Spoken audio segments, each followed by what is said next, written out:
kintu imana igiziza abantu muri ubu buzima. La vie, ubuzima, depend on yourself.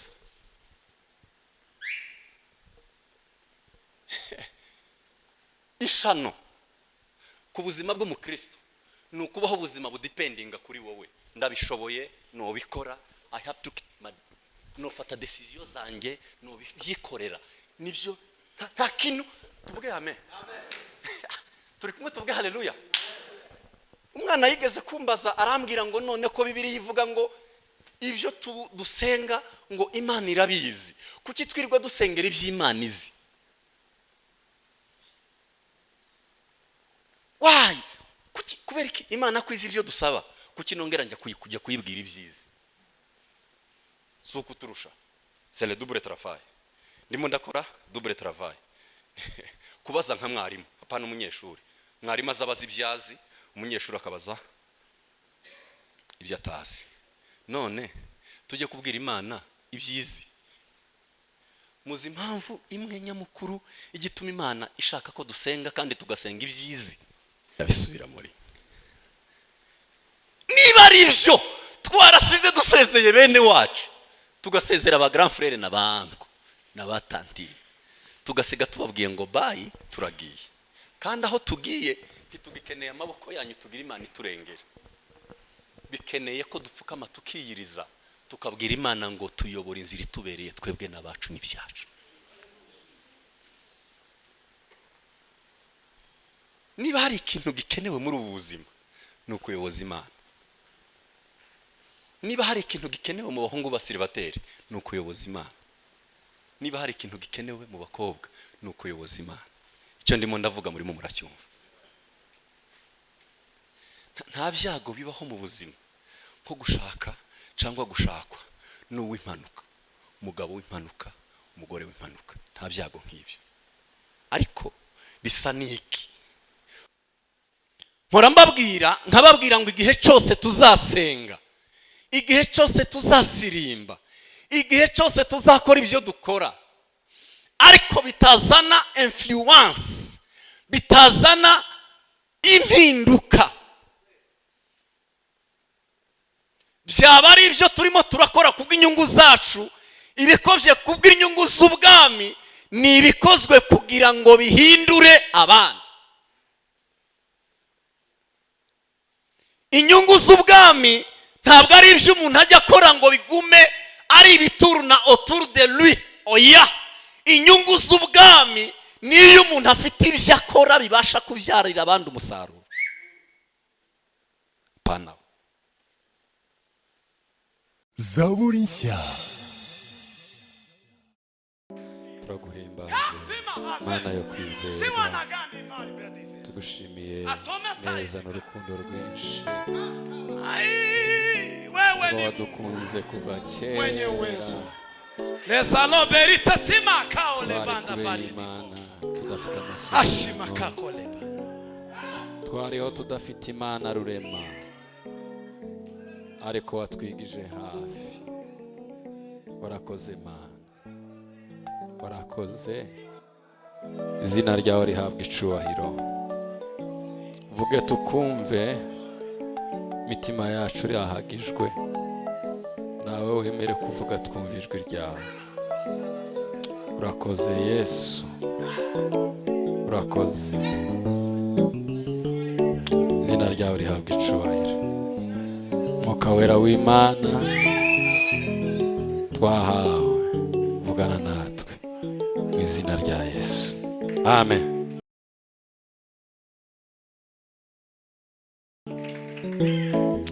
Haleluya, haleluya, haleluya.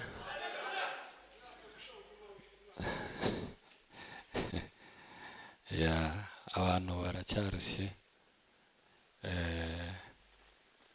Umubiri ni uba wakoze. Abantu bashyira impumu, hanyuma twongere tubirisha ubwoya, ubwonko tubirisha icuye. Sibyo byiza?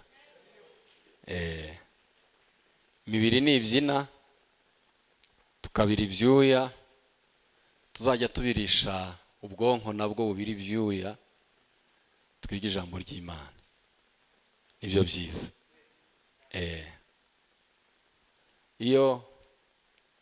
Niyo magambo tugiye kuganira, turaganira ijambo rivuga ubuzima bwo gukura. Gukura bitugeza ku nshusho ya Kristo.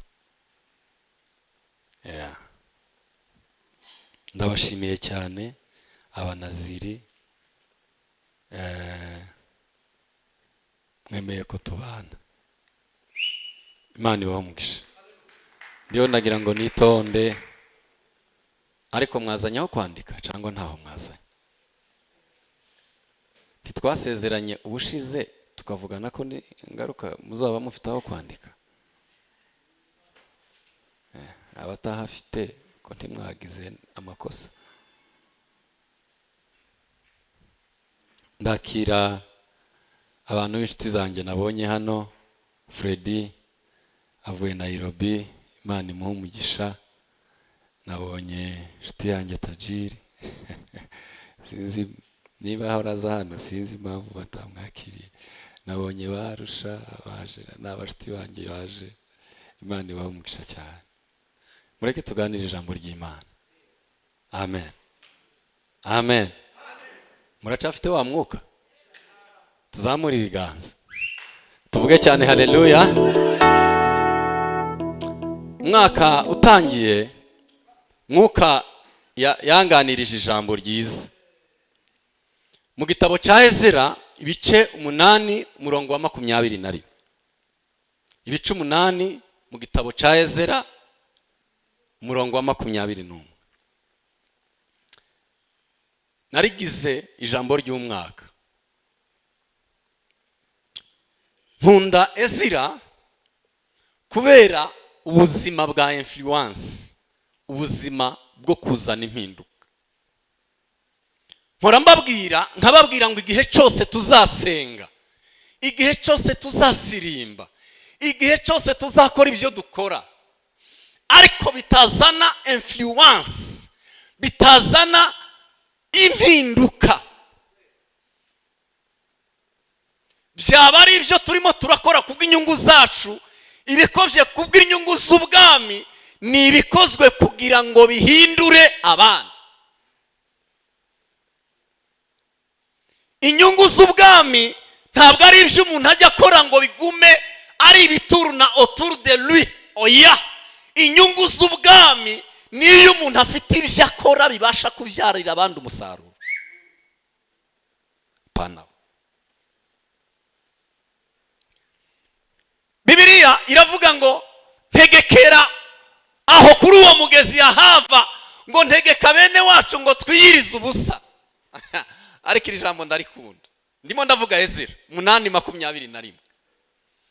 Ubwo twari tugeze ku mugezi Yahava, mbwira bene wacu ngo nimuze twiyirize ubusa kuri uyu mugezi, ngo tuyoboze Imana inzira itubereye twebwe n'abana bacu n'ibyacu. Bibiliya iravuga ngo nagize isoni zo gusubirayo kujya kubwira umwami, ngo mbwire umwami ngo duhereze ingabo. Navuyeyo maze kumubwira ko tugira Imana izi turwanirira, sinzongera gusubirayo.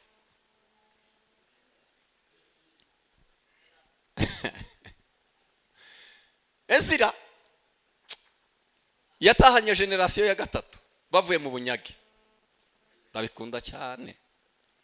Abambere bajyanye na Nehemiya ngo bagere Yerusalemu, bubaka inkike z'i Yerusalemu zarasenyutse. Ayo makuru murayazi. Barubaka inkike, bamaze kubaka inkike haza generasiyo ya kabiri. Abakabiri bari batahutse, bazana n'umugabo witwa Zerubabeli ngo agereyo asanga inkike zaruzuye.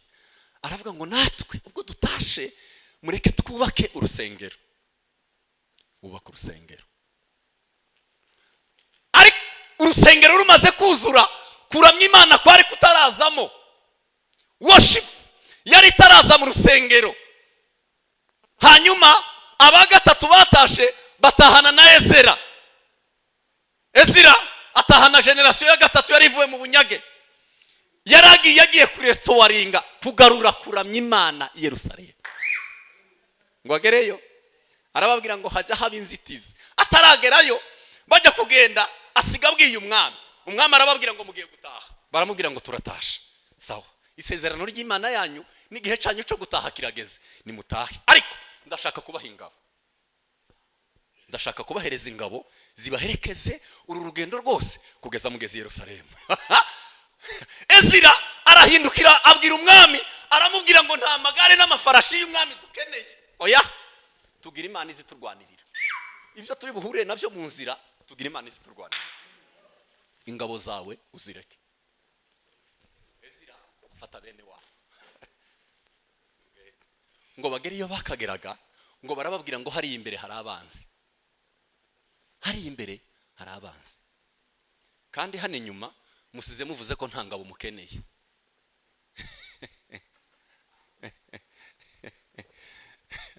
Dozamura amaboko tuvuge amen. Imana ikomeje, nimukomeza mugatuza biramfasha. Hari imbere dore hari abanzi, tutazi umubare wabo n'ingabo bafite uko zingana, ariko tumenye ko hari abanzi, kandi aho twagakuye ingabo dusize dutanze amakuru ko twebwe nta ngabo tuzadukenera. Imana yacu tugira igiturwanirira, kandi hano imbere hari ingabo zije kuturwanya. Abwira bene wabo, arababwira ngo nimuze tujye ku kagezi kitwa Ahava, tumare gatatu twiyirije turimo kurangisha Imana, turimo kuyoboza Imana, inzira itubereye twebwe n'ibyacu n'abana bacu.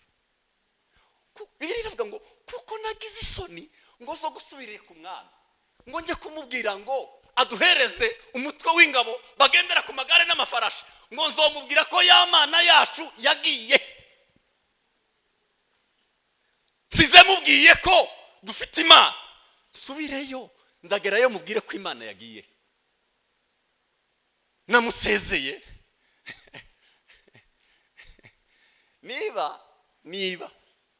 niba twarasezeye tukaba twaravuye hariya hanze, abantu bakamenya ko twaje hano kandi dufite Imana hano, nimureke uyu mwaka uwo gupfukama turangisha Imana inzira itubereye.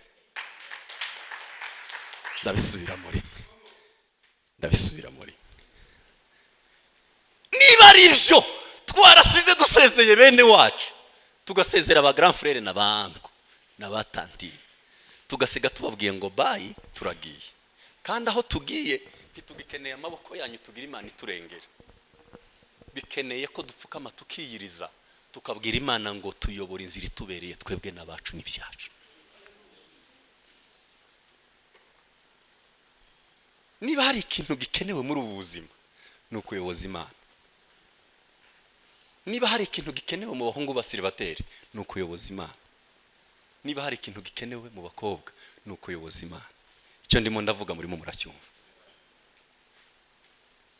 Nta byago bibaho mu buzima nko gushaka cyangwa gushakwa n'uw'impanuka, umugabo w'impanuka, umugore w'impanuka. Nta byago nk'ibyo, ariko bisa n'iki kuyoboza Imana, ukabwira Imana ngo ni wewe ufite kunyobora inzira nyayo ingeza kuwo wangeneye. Ni wowe wayobora business ukangeza kuri business nyayo. Ni wowe ubuzima bwose. Twavuga cyane haleluya. Rimwe mu makosa Imana igishinja umuntu ni ukubaho ubuzima butari ubwa dependance. Niki mu Kinyarwanda? Rimwe mu makosa akomeye Imana igiziza umuntu ni igihe ubuzima bwawe butadependinga ku Mana, butagengwa n'Imana. Igihe cyose mu buzima uzirinde mu buzima kugira ahantu na hamwe wakwigenga. Kimwe mu kintu Imana igiziza abantu muri ubu buzima, la vie, ubuzima, depend on yourself.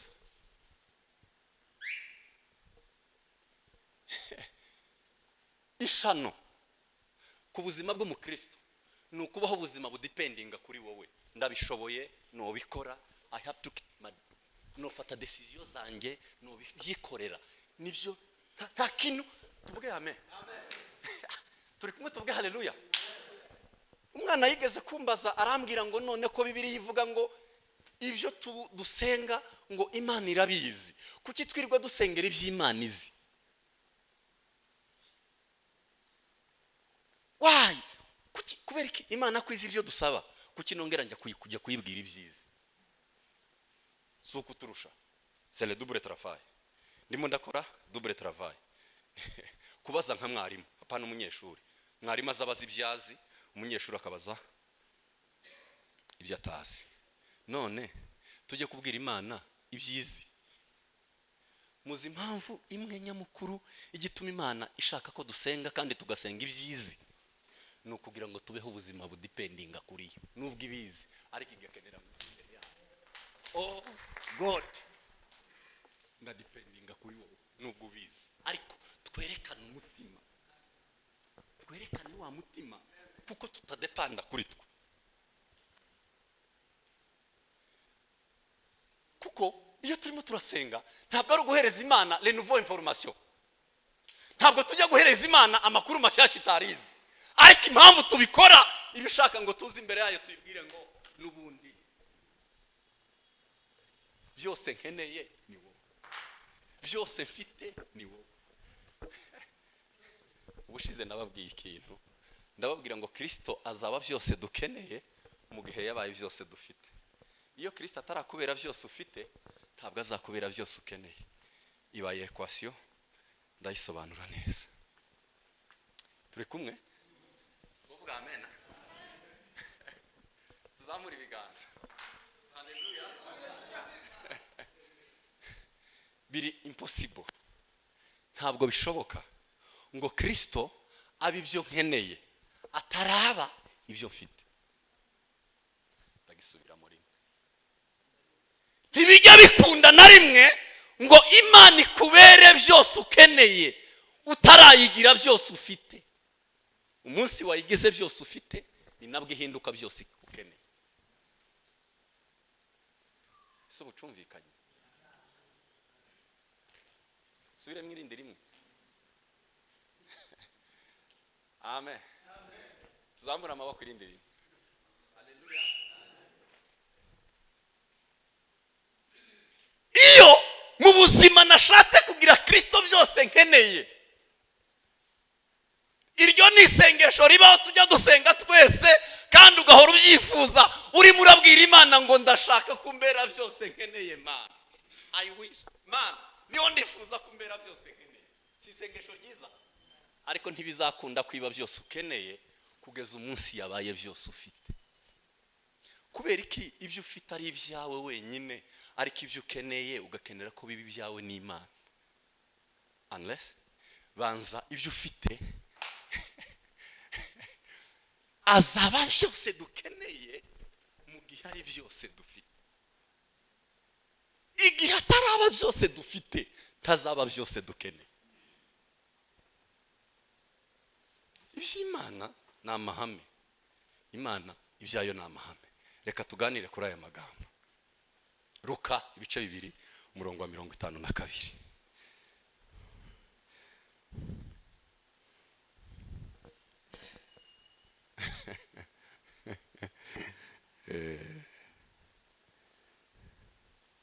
Luka ibice 2 umurongo wa 52.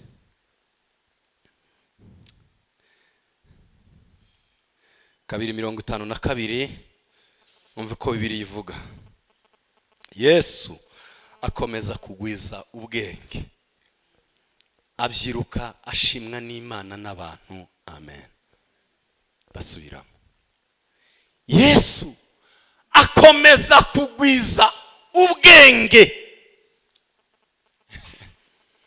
abyiruka ashimwa n'Imana n'abantu.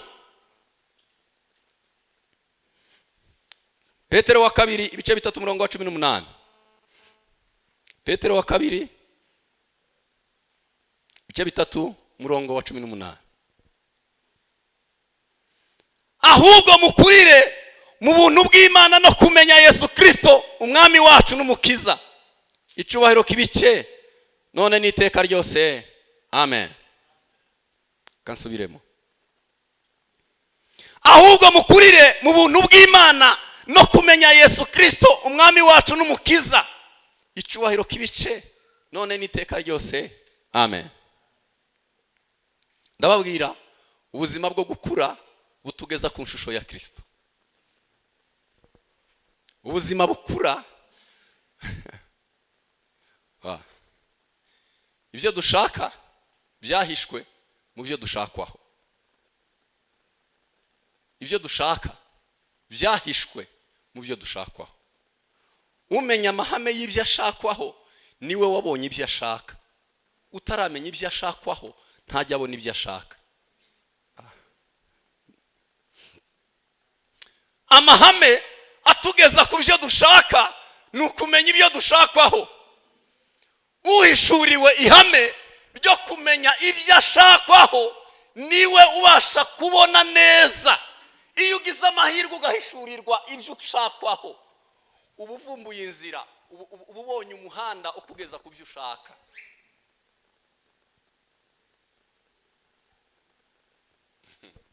Kamisubire muri ndamutse ngize amahirwe yo kuyoboka umuhanda unyobora ku kumenya ibyo Imana ishaka, mba ngize amahirwe yo kubona ibyo nshaka mu buzima, kuko ibyo nshaka biba mu muhanda w'ibyo nshakwa.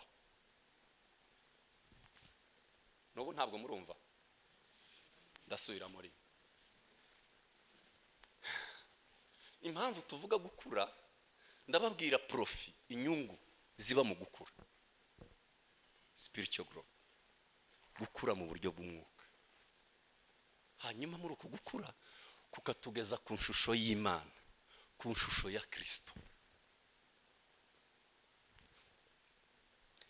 Iyo mbashije guhishurirwa nkamenya ngo abatunzi bakomeye bo mu by'Imana nta kindi bakoze, bahishuriwe ibyo bashakwaho, bageze muri ico bashakwaho basanzemo ibyo bashaka. Umunsi birukanka bakamenya ngo mpishuriwe ndavumbuye, ukavumbura ukamenya neza neza icyo Imana igushakaho, ubugize amahirwe yo kuzaba umutunzi, kuko mu by'Imana igushakaho habamo ibyo ushaka mu buzima. Hanze y'ibyo Imana ishaka nta butunzi bwawe. Haba ibindi bintu byenda gusa n'umugisha, ariko umugisha w'umuntu Imana yawuteretse mu nzira y'ibyo igushaka.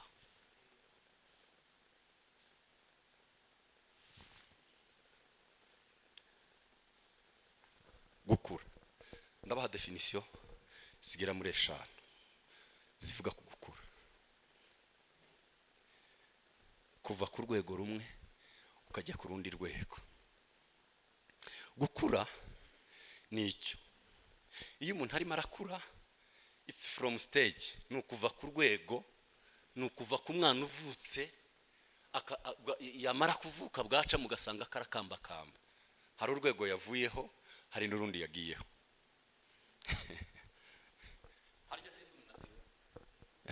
Sindi umunaziro. Gukura ni ukuva ku rwego.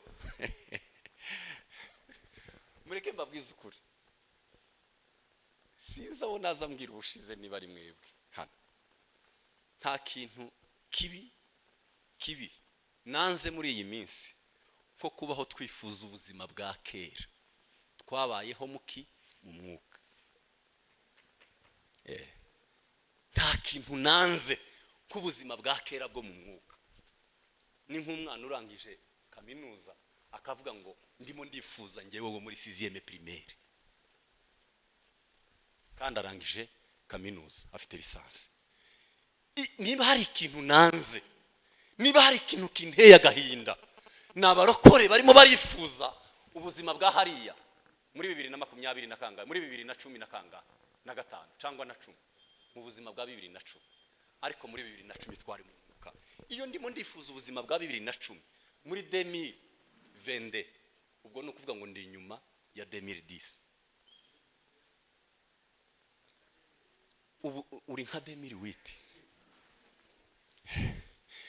Uyu munsi byagombye kuba none ndimo ndareba ubuzima bwa 2010 ngaseka ngo ya myaka nkiri umwana, bakuzanira nk'agafilime k'ibintu wakoraga muri 2010 ugatangazwa n'uburyo ki wari bebe, ariko uyu munsi ukaba umaze gukura. Ariko chose grave, tugeze muri 2022 turimo turifuza 2010. Mu yandi magambo, aha niho twari macuwa, aha niho twari abanyamwuka kurenza none muri 2022. Ko murumva icyabaye? Aho kugira ngo umwana ave kugukambakamba akure none atangire kugenda, umwana arimo arifuza kongera gusubira mu ruhinja. Cagihe nibwo twari tugikizwa, muri ya myaka nibwo twari tukimenya gakiza. None uyu munsi turimo turifuza ya myaka tugikizwa. Uri murifuza ubuzima hahandi aho wari utangiye gukambakamba, ni ukuvuga mu yandi magambo wasubiyeyo. Gukura.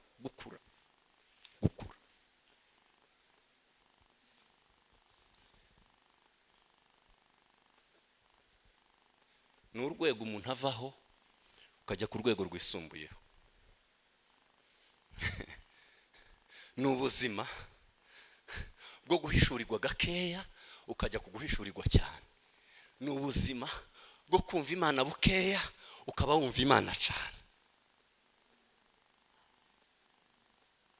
Gukura.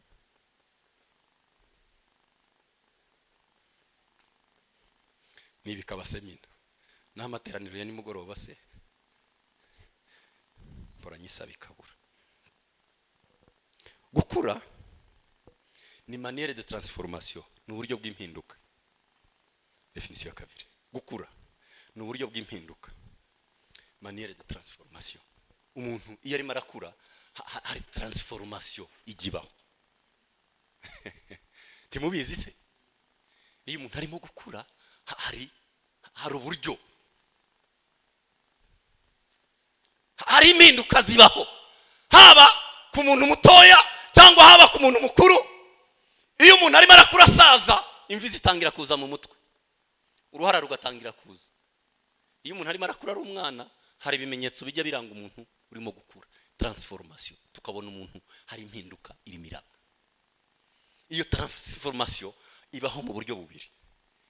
Haba icyambere ni fo, icya kabiri ni forme. Ndabyita iki mu Kinyarwanda?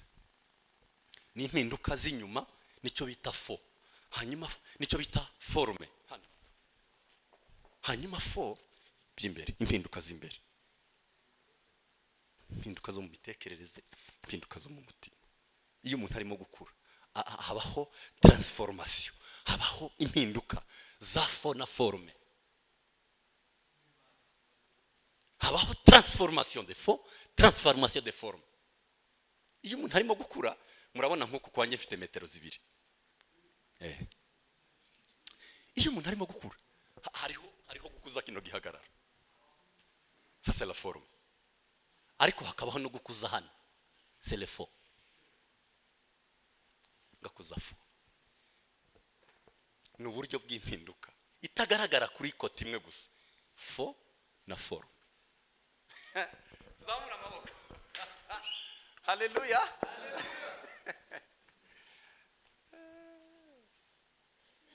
Iyo umuntu arimo gukura, nta handi hantu mu buzima, ni mu gakiza honyine aho uzubona abakristo bakujije forme, ariko wajya gusanga fo ugasanga ni ikibazo mu barokore.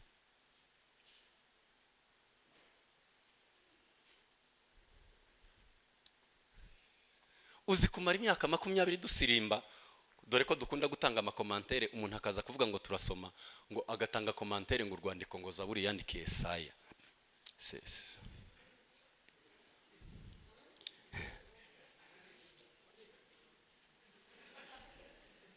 Ntabwo turi kumwe, tuvuge amen, twozamura ibiganza tuvuge cyane haleluya. Frank yahoze asubira mu cyo nababwiye ubushize. Isi izaduhindura mu gihe tutemeye iyi transformation y'impinduka zo gukura. Isi izaduhindura. Ndabisubiramo. Biroroshe ku isi iduhindura mu gihe tutemeye impinduka ziva mu gukura. Isi izaguhindura, ariko bizava ku buzima bwakuze.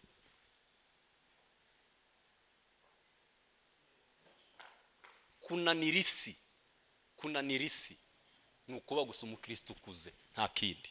Niko kunanira isi. Ngisubiremo. Kunanira isi, ukananirwa isi ikakunanira. Nta wundi muntu numwe wabasha kunanira isi uretse umukristo wakuze. Naho ubundi isi ifite utunyunyuzwa. Very sweet. Biri very sweet. Kandi buri gihe abana nibo bakunda utuntu turyohera. Abana nibo bakunda utuntu turyohera. Ariko iyo umaze gukura bamaze gukura abasaza byababwira ngo babazanire ibintu bigi. Agashongo. Abana biki gese bamenya agashongo. Babazanira agashongo, ibo ntibaba bagikunda ibiryohera. Uwo muhereza bombo se ibaze gusanga umwana umusaza wanyunyuza bombo. Ishano riraguye. Nyunyuza bombo. Ariko nta kindi kintu umwana iyo ugiye gusohoka ajya kubwira ngo papa, bombo papa. Turyohera. Nta bandi bantu kandi iby'isi irimo kuzana ituzanira ibiryohera hano inyuma, imbere byihishemo ubusharire. Iby'Imana bitangira ari bitter to better. Bitter to better. Ibintu biri bitter ni ibintu bisharira. Iby'Imana bitangira bisharira, birimo kugusingiriza uburyohe. Ibya Satani biza ari uburyohe busize urusenda. Ni urusenda hari abarukunda sorry. Niki kintu kirura. Ubitangira biryoshye, birimo biragusunikiraga kugahinda. Ariko iyo uri murabijyamo bitangira ari sweet, bisangira ari better, ariko bikagusingiriza bitter. Iby'Imana nubwo birura bitangira bifitemo nk'uburure. Nta kigoye nko kwita umuhamagaro. Nta kigoye. Nigeze 2011 nari ngiye muri Sudani. Ngongere Uganda, nari mfite igiterane Barara. Noneho umuntu arambwira ngo hano hari bene wanyu ngo bahoze batubaza ngo nta cyakirara cyageze inaha. Nta cyakirara kiwacu cyageze inaha. Bijya bitangira ibisinzi uko bije. Bitangira ntibiza byumvi birarura. Iwanyu bo kwicaza bakakubwira ngo ibi bintu wagiyemo ni ibiki.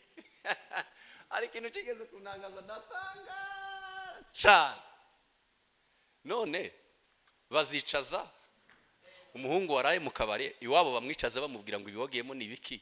Bicaze n'umuhungu waraye mu gitaramo ngo nawe bamubaze ngo ibiwagiyemo ni ibiki. Isi ni nta mushobora.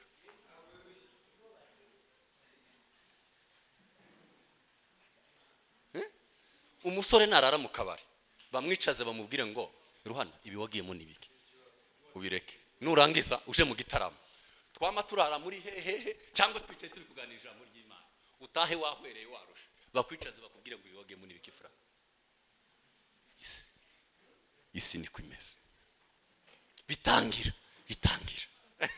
Tuzamura amaboko. Tuvuge cyane haleluya! Haleluya! Haleluya! Bitangira batakwemera, ariko uko iminsi ikomeza kugenda Theo yararirimbye ngo baza ngo Imana izi kwemera ngo ikakwemeza.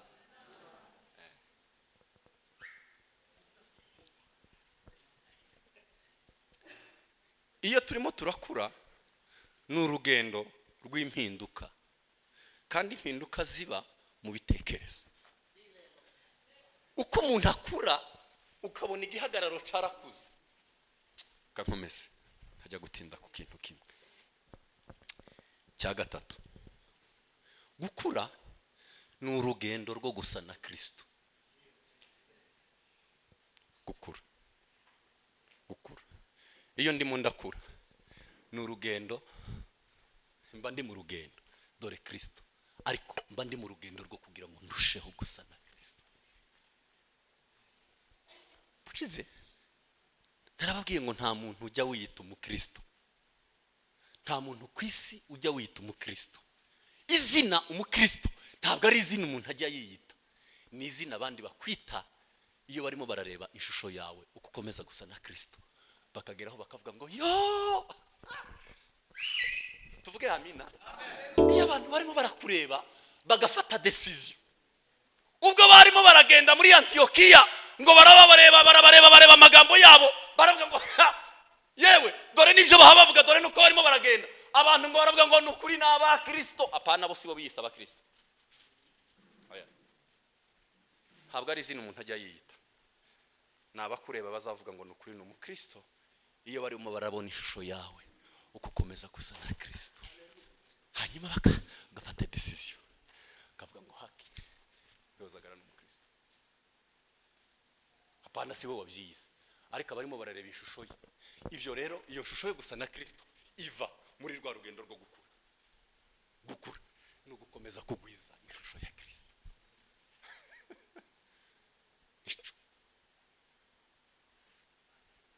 Gukomeza kugwiza. How much you look like Christ? Bingana gute ndimo ndasa na Kristo? Iyo umwaka ushize nibona mu shusho ya kera, kabona ntabwo nari ishusho ya Kristo, ariko umwaka uratashe hakabaho kwiyongera. Twebwe dukuze imyaka, ariko wareba ishusho ya Kristo ugasangira ibirashira. Ninde uko dukura ishusho bakubona na gakera mu rugendo rwa Mukristo, ngo yigeze arangiza umugabo wari uturutse kure ngo akimurangiza aturuka kure, ngo abona afite ubwiza bw'Imana. Ngo yaramurangije kure. Mukristo arimo arajya mu rurembo Siyoni, ngo arangiza umugabo wari uturutse kure. Sinikuka izina rye bari mwiziramo magambo, Imana iguhumugisha magambo, ngo amurangiza kure, ngo abona n'umugabo w'igikundiro. Urugendo rwakoreka kakubiza, ariko agenda musatira, ngo ariko uko akomeza kumwegera ngo igikundiro kugenda gishira. Yagiye kumugeraho abona nta shusho y'abajya muri Siyoni agifite, ariko ngo murangiza kure, ngo yaza murangiza afite ari umugabo w'igikundiro cyinshi cyane. Ese iyo umwaka utashe dutanga 2022, ishusho wari ufite 2021 n'ishusho ufite muri 2022 harimo difference inganite yawe muri image mu shusho ya Kristo. Iyo umwaka uhaye undi, umwaka ugahamagara uwundi, ukabona winjiye mu wundi mwaka, ujye ubona hari ishusho yindi ya Kristo, hari ubundi bwiza. Gukura. Se murimo kumva? Kugwiza, kwiyongera ishusho ya Kristo. Cakane. Gukura ni ubuzima bwo gusabana kwiyongereyeho. Narimaze nagiraga ubuzima busabana n'Imana isaha imwe. Ubwo ninjiye mu wundi mwaka, ndinjira mu buzima bwo gusabana n'Imana amasaha 2. Nabyukaga saa 1 za mu gitondo, none ngiye kuzaza mbyuka saa 9 cyangwa saa 10, mbahe mu buzima ndimo ndavugana n'Imana. Hari igihe abantu bakura mu buzima bwo gusaba ukagira ngo none yarakuze, ariko arabana n'Imana kubera ubuzima bwo gusaba. Iyo ndimo ndigisha abantu gusenga, nza mbabwira ngo muve ku buzima bwo gusaba muje mu buzima bwo gusabana. Gukura ni ukuva mu buzima bwo gusaba ukaja mu buzima bwo gusabana. Ntujya imbere y'Imana nkujya gusaba, ukabana n'Imana nkujya gusabana nayo. ntutindane n'Imana mu buzima bwo gusaba, tindana n'Imana mu buzima bw'ubusabane.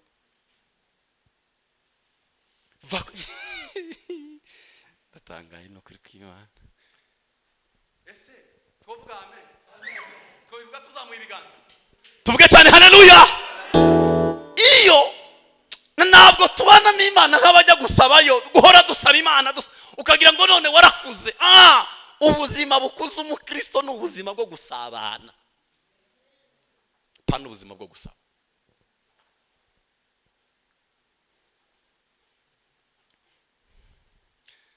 Kubana n'Imana kenshi, kuvugana n'Imana ahantu hose, gucreya atmosphere, kurema ubuzima bwo gusabana n'Imana aho ugeze ugacreya atmosphere, ukarema ikirere gituma hantu uharema connection yawe n'Imana. Hari igihe turi dutekereza ko haba ahantu haba rezo ni mu mutima wawe. Niko abanyedini tujya tuvuga ngo hano hantu nta rezo, hano hantu nta rezo. Ufite rezo ahageze arakurega arema atmosphere. Nagera hano kuko ni njyewe ufite ikirere. Ntabwo ikirere cyo kigira umuntu ni ubwira ikirere cyawe kubanye n'Imana. Kandi ubuzima bwanjye n'Imana ni njyewe uwo broka cyangwa ni njyewe ukomeza gutuma buriho. Ariko iyo nkirimo kuvugana n'Imana bakawatanga kwezi hakaba kwiyongera ku buzima busabana.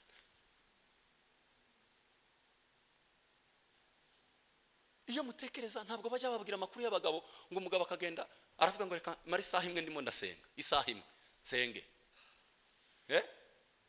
mwumve, isaha imwe nsenge, njye guhereza umugore amafaranga ajya ku isoko, isaha imwe gusenga. Umugabo agapfukama, data ndagukunda Mana uri Imana yanjye, agatangira gusenga isaha imwe, 3, 4, 5, umunsi ukira bukongera kugera nk'aya masaha. Nakerereje umugore reka nje kumuhereza amafaranga, ya masaha yapfukamiyeho. Bivahe umunsi wahaye uwundi yarapfukamye iminota 30 ngo nsubire mu rugo. Ubuzima busabana n'Imana nubwo abagabo bakuze. Gukura no kwiyongera ku buzima bwo gusabana.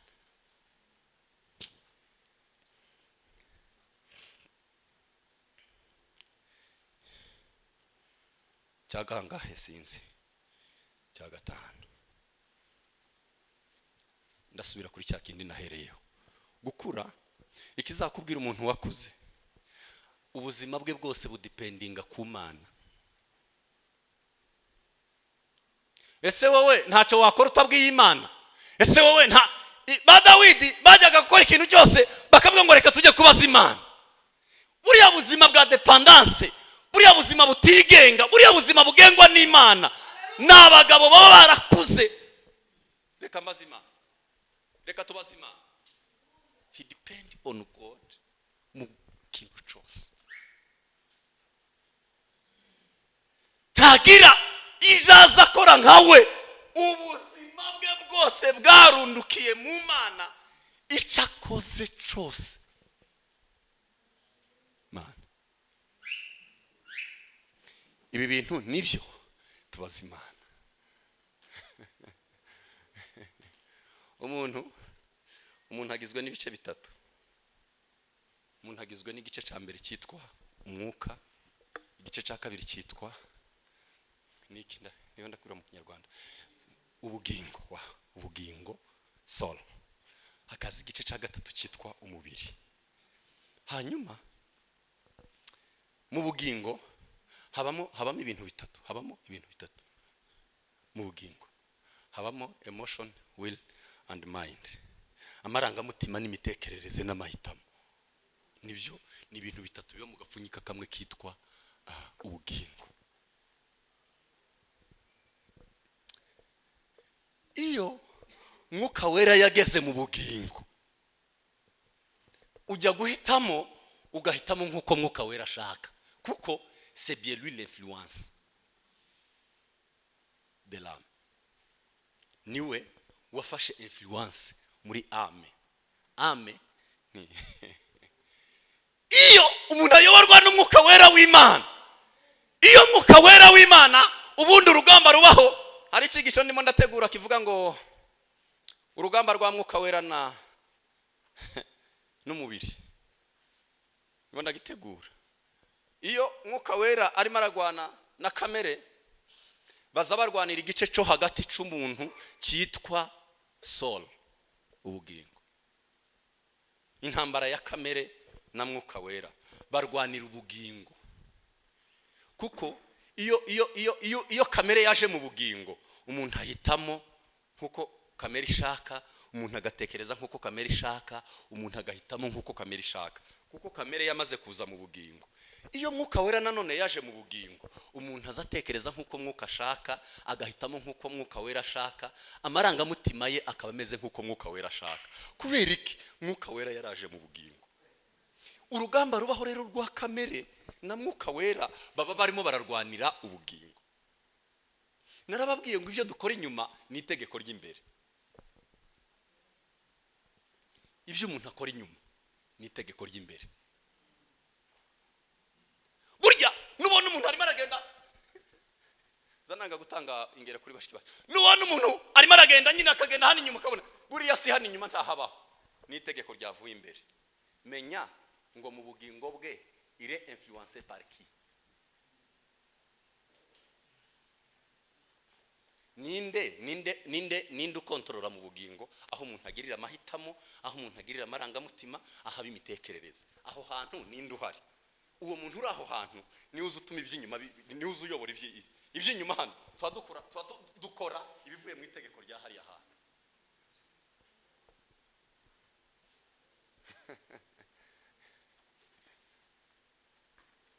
Iyo rero umuntu arimo arakura, umuntu azakura mu kudependinga ku Mana. Byose ni wowe Mana. Ni ugufata ubuzima bwawe ukabujugunya mu kiganza cy'uwaburemye. Then you depend, ukadependinga kuri nyirabwo. Fata ubuzima ukavuga ngo ubuzima mutereye mu biganza bya nyiri kuburema.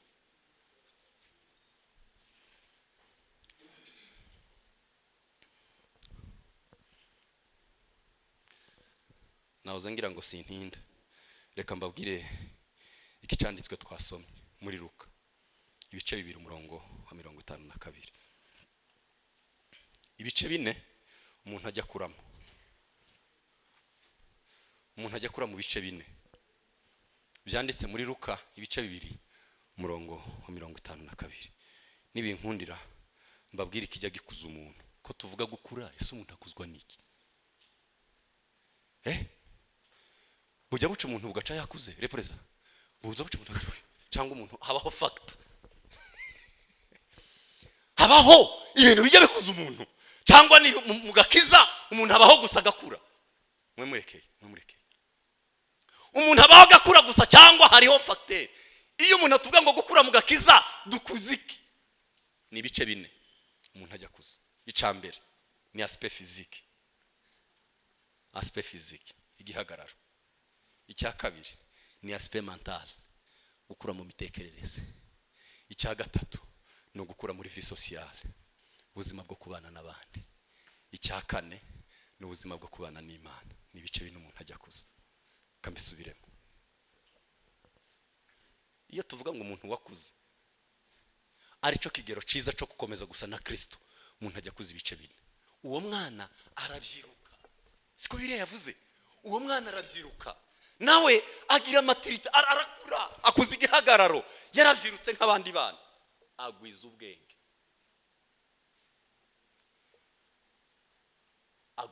ubwenge, Cya gatatu akura ashimwa n'abantu, vie sociale. Icya kane akura ashimwa n'Imana, vie spirituelle. Iyo ngira umwanya nari gusobanura point by point. Iya mbere, iyo amen, amen. Iyo umuntu yakuze igihagararo byagombye kuba biri proportionnel, byagombye kuba biri ku rwego rumwe no gukura mu mitekerereze. Iyo ibintu ngiye kuvuga birumvikana cyane, Imana ibamugisha. Iyo ingingo ibi bice ko ari bine hakuze kimwe kuruta ibindi, habaho icyo bajya bita mu cyongereza ngo ni disaster, ikiza. Ibi bice ko ari bine iyo bitakuranye ngo bigendane ko ari bine, icyo uzi ukora ni ibiza, utera ibiza, disaster.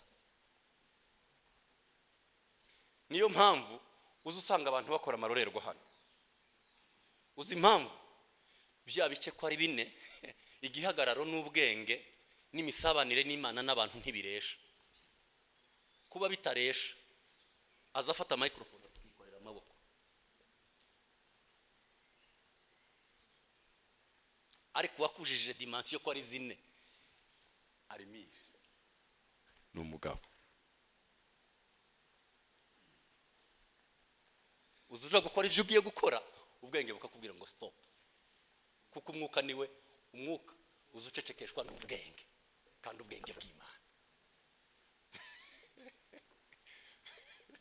Kuragira se ngo pastor yo cecekesha umunyamwuka, ariko ubwenge bw'Imana buba mu muntu. Tuvuge amina.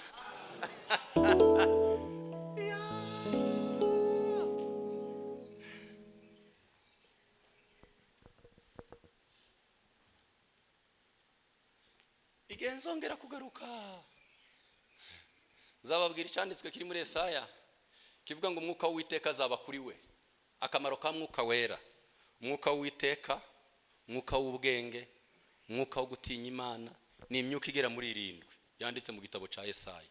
Fonction za mwuka wera mu buzima bw'umuntu. Hano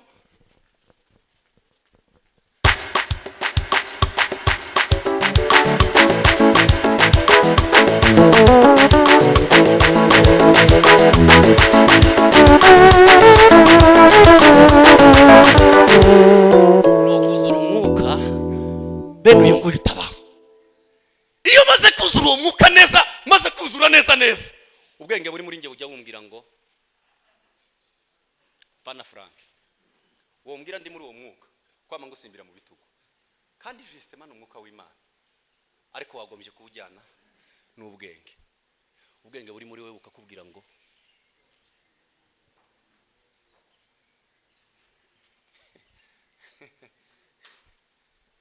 amen.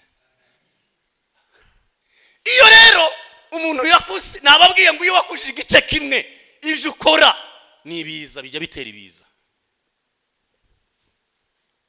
Keneye gukura, ugakura igihagararo, ugakura agwiza ubwenge, akurashimwa n'Imana, akurashimwa n'abantu.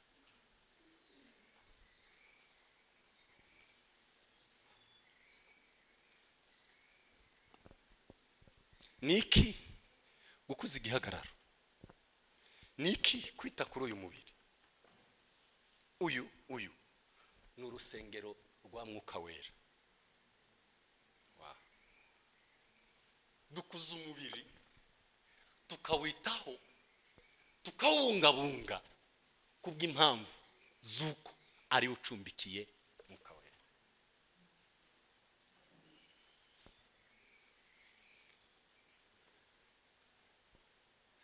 Abakatolika bajya bavuga ngo ni roho nzima arusha arabizi cyane. Ni roho nzima mu mubiri muzima. Ntabwo kwirengagiza umubiri. Ukeneye gukuza umubiri ngo ugire sante, niba ari ukuramya. Hari igihe Frank azayiterera, yamara kwiterera kabona sinzi ukuntu agira mu kirere. Uzi impamvu azabikora? Ile yambone sante. Urwaye wo bikora papa? Arwaye ntiyo bikora.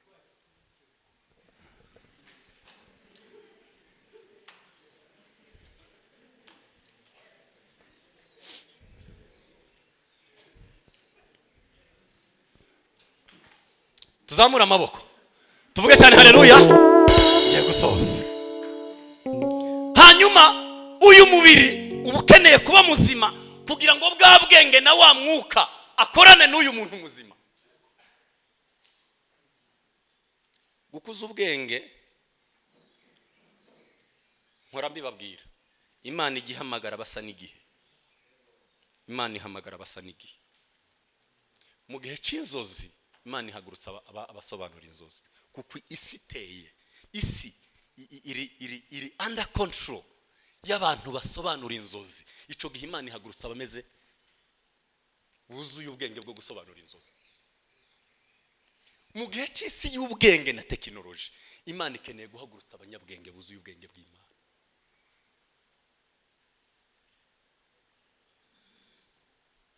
Isi niba ntago hajya sirogo yacu iravuga gutaba nazire ngo saha nta kindi kizahatugeza. Niba atari uko nguko tuzaba abanaziri bo muri kariti, ariko nidushaka kuba abanaziri bari international dukeneye kujya kuri standard y'isi y'ubwenge. Mu byange mu byemere, ariko niba dukeneye ko influence isi, dukeneye kuba isi y'iki gihe itwawe n'ubwenge, dukeneye kuba abanyabwenge. Duvie l'intelligence. Ubwenge buvaye. Ubwenge buvaye. Yobu ibice 28. Bibiliya iravuga ngo hari uwagiye gushaka ubwenge. Hari umuntu wagiye gushaka ubwenge ngo arirukanga. Ngo ajya kubaza ngo ikuzimu. Ngo arababwira ngo mumunyereka aho ubwenge buba. Ngo ikuzimu baramubwira ngo ni wacu nta bubayo. Ngo avayo. Ngo ajye muhengeri. Ngo arababaza ngo hano hari ubwenge mwobona. Ngo baramubwira ngo nta burino. Ngo afata topazi yo muri Ethiopia. Ngo ajya gushopinga, ajya gushaka ubwenge. Ngo aragenda ajya kubabaza ngo nimumpereze ubwenge dore mfite topazi yo muri Ethiopia. Ngo nabo baramubwira ngo nta bwenge bubayo. Topazi ngo ntiyogura ubwenge. Ngo ajya kubaza rufuna kirimbuzi. Ngo arababwira ngo se mwebwe hari ubwenge mwabonye inaha. Ngo nabo baramubwira ngo nta bwenge twigeze tubona. Noneho ngo agere ku murongo wa 28. Twoza muri Imana amaboko tuvuge cyane haleluya. Ngo maze ibwira umuntu iramubwira ngo dore kubaho Uwiteka nibwo bwenge, kandi kuva mu byaha niko kujijuka. None ikuzimu nta bubayo, imuhengeri nta bubayo, rufuna kuzimu barabubuze. Kubaho Uwiteka nibwo bwenge. Mu Migani igice cya 2 umurongo wa 7 haravuga ngo la crainte de l'Éternel est le commencement de la science. La crainte de l'Éternel est le commencement de la science. Kubaho Uwiteka niryo shingiro ryo kumenya.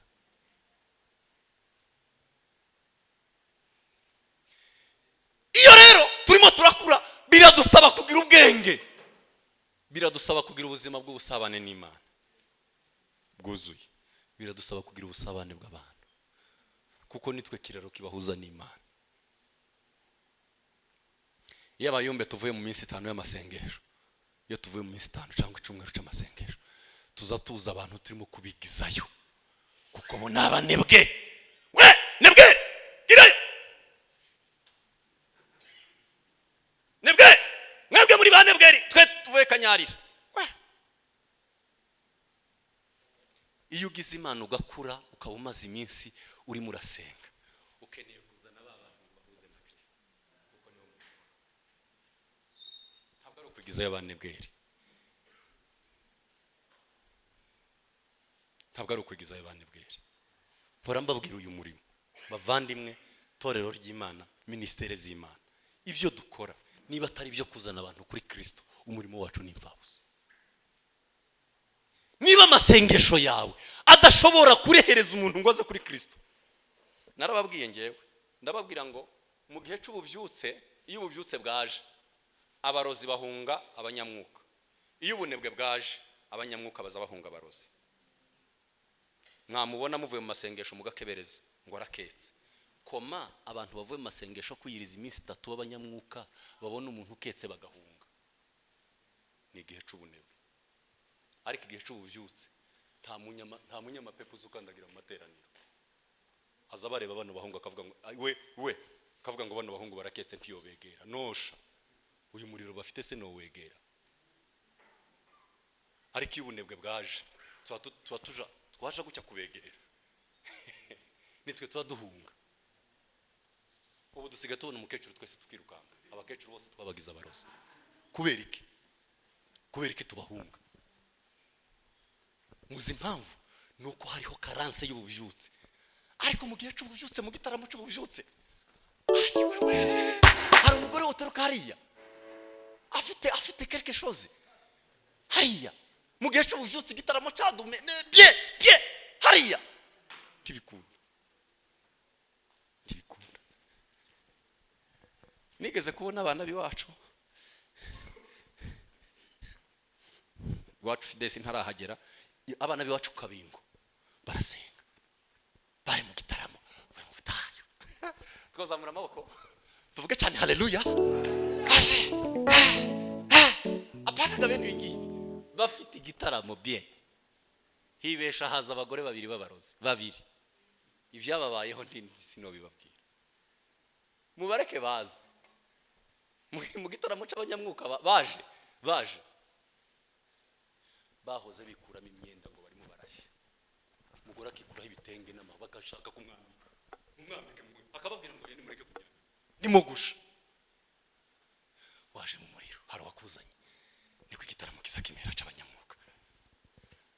Hari wakuzanye, munguriye amahuzu munguriye imyenda ndimo gusha.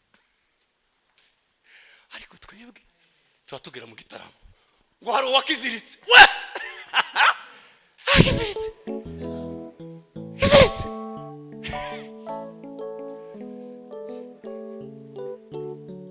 nadahindukira aho turi azahindukira. Niba abanaziri tudafite guhindura bo, tuzahindura abandi. Ko turasenga ngo fra uhinduke, uko amateraniro yacu agamije guhindura Frank. Niba hari uwaje ari umunebwe agende yakijijwe, kuko umurimo wacu twakuze mu guhuza abantu n'Imana. Vi sociale yacu tubahereza Kristo. Kansoreze kuri iki, Imana ibahumukisha. Niki gikuza umuntu? Icambere ni ukwitoza.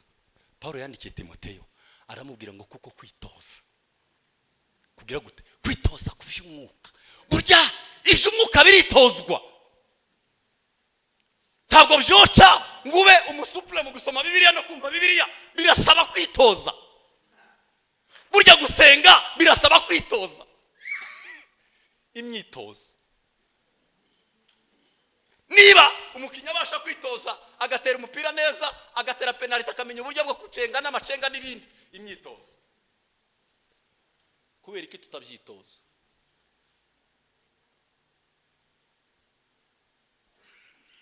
Nazangira ngo ndababwira ibiranga umwana, ariko reka mbabwire kimwe kandi mugende mukireke. Kimwe gikomeye kiza kiranga umwana ni ukubaho ubuzima bugaburirwa. Ubuzima bugira gute? Nicyo kiranga umwana, kubaho ubuzima gusa guko bamugaburira, taragera ku rwego rwo kwigaburira. Tubanye n'abakristo bamaze imyaka 20 ataragera ku rwego rwo kwigaburira.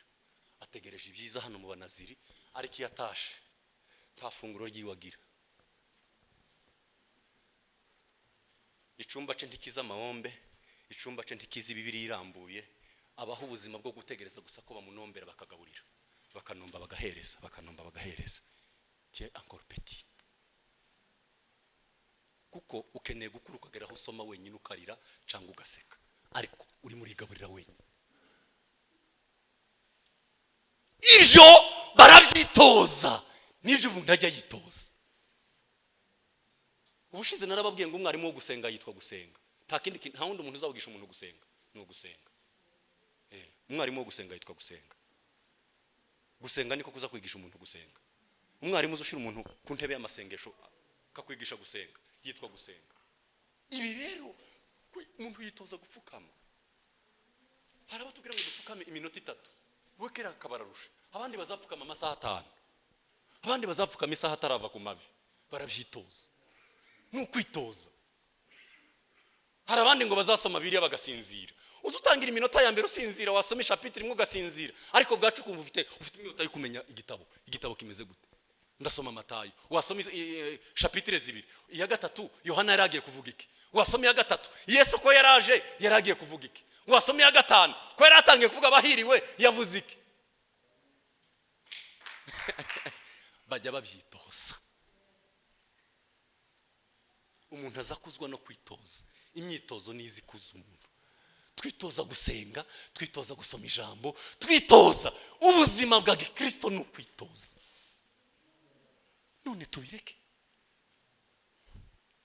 Cya kabiri ni ubushake.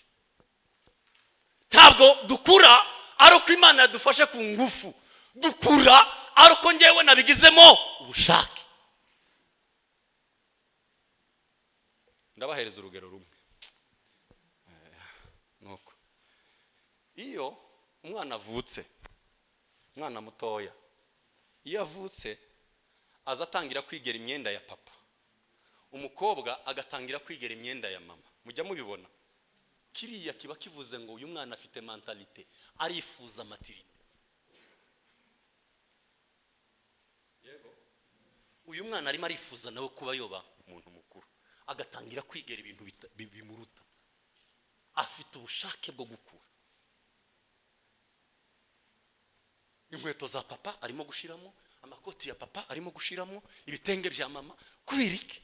Afite muri we psychologically arimo arifuza kuba yokura. Ntabwo ari ibintu bidushikira gukura.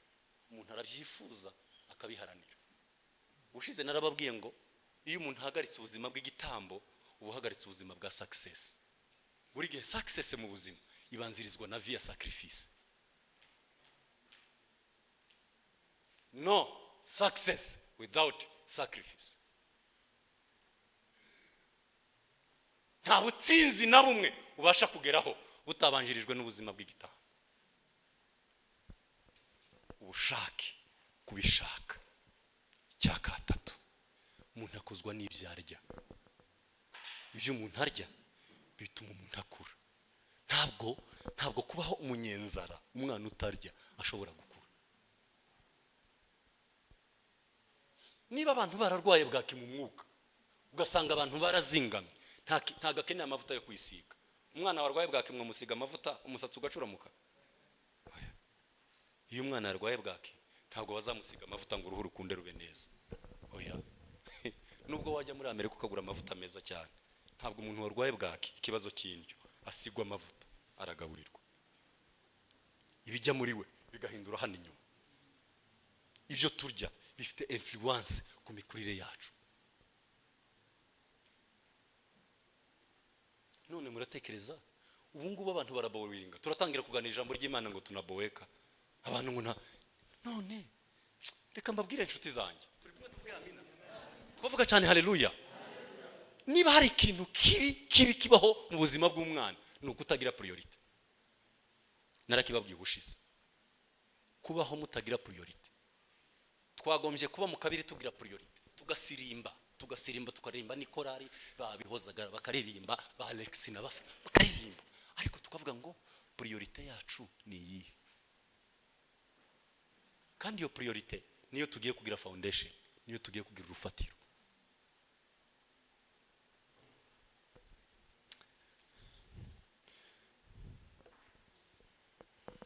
Katsenge ibindi nzabibabwira ubutaha.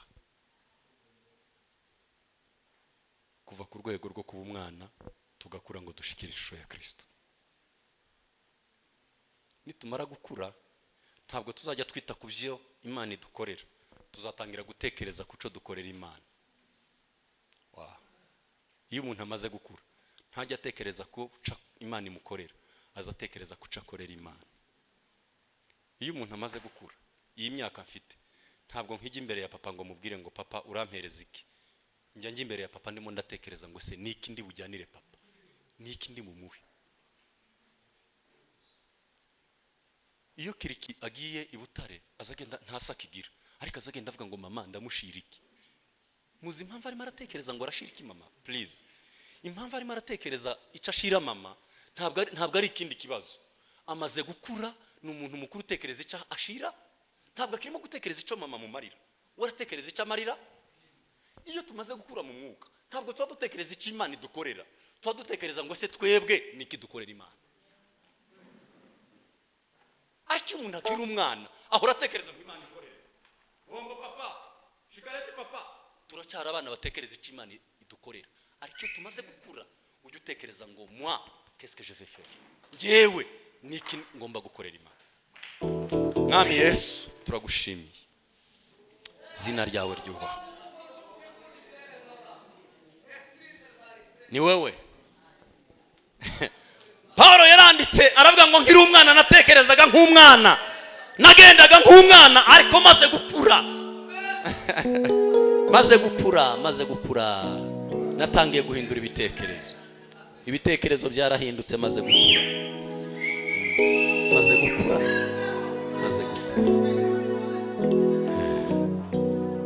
Udukuze utugeze ku kigero gikwiriye cya Kristo.